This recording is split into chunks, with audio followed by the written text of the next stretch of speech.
नमस्कार दोस्तों, हमारे चैनल ज्ञानधारा एसटीपी में आपका स्वागत है। मैं आशीष कुमार आज फिर आपके लिए ओशो की एक नई कहानी लेकर आया हूँ, एक नई सीख लेकर आया हूँ और एक नई सोच लेकर आया हूँ। दोस्तों, यह ओशो की कहानी है और इस कहानी को पूरा सुने, वीडियो को अंत तक देखें, कहीं पर भी स्किप ना करें, क्योंकि यह कहानी आपके जीवन में परिवर्तन ला सकती है, आपकी सोच में परिवर्तन ला सकती है। इसलिए दोस्तों, इस कहानी को पूरा सुनें। तो आइए अब हम आपको ओशो की कहानी की तरफ ले चलते हैं। जैसे कि एक राजा था और वह अपने राज्य का बड़ा ही ख्याल रखता था। वह गांव-गांव में घूम करके जनता का हाल लेता और सबको प्रसन्न करता था और उसके राज्य में सभी संतुष्ट थे। होता क्या है, उस राजा का एक नियम था कि जब भी वह किसी रास्ते से गुजरता तो वह किसी न किसी एक व्यक्ति को संतुष्ट जरूर करता था दान दे करके। तो राजा का यह नियम था। एक दिन क्या होता है, राजा एक दिन अपने राज्य में टहल रहा होता है और वह सोचता है कि आज मैं ऐसे व्यक्ति को संतुष्ट करूंगा जिसके पास कुछ नहीं होगा। होता क्या है, राजा सुबह अपने घोड़े पर सवार होकर के वह टहलने के लिए निकला और जैसे ही वह रास्ते से गुजर रहा था तो उसने देखा एक भिखारी आ रहा है। तो भिखारी के वह नज़दीक जाता है। तो जब भिखारी ने राजा को देखा कि राजा उसके नज़दीक है तो राजा को प्रणाम करता है और राजा क्या करता है, एक सोने का सिक्का निकालता और उस भिखारी को दे देता और कहता, जाओ अपनी गरीबी मिटाओ। होता क्या है, उस भिखारी के हाथ से वह सोने का सिक्का जो था वह छूट जाता है और वह सिक्का एक नाली में जा करके गिर जाता है।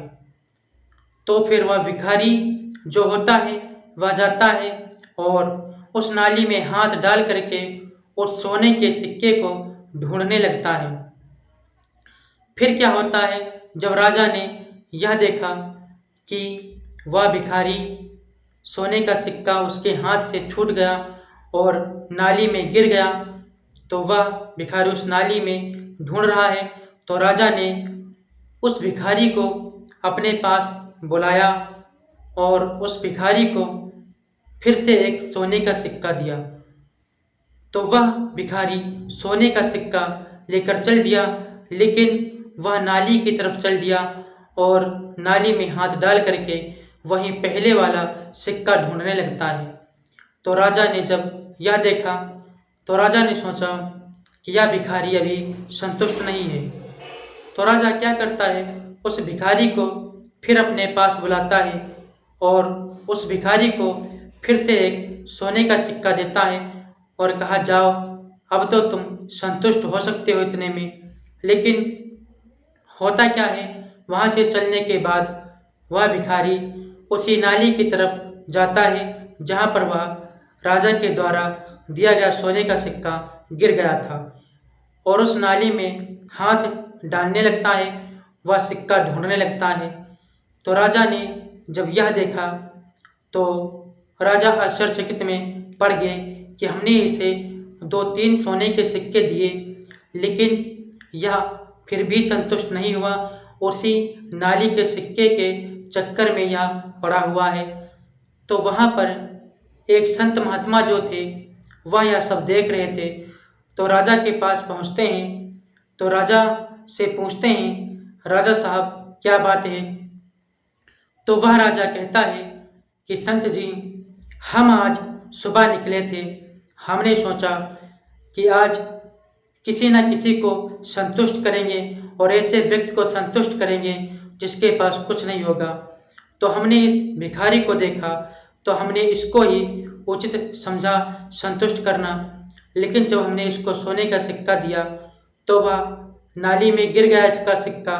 फिर हमने इसको भुला करके 2-3 सोने के सिक्के दिए, मगर यह उसी नाली में के सिक्के को ढूंढने में लगा हुआ है।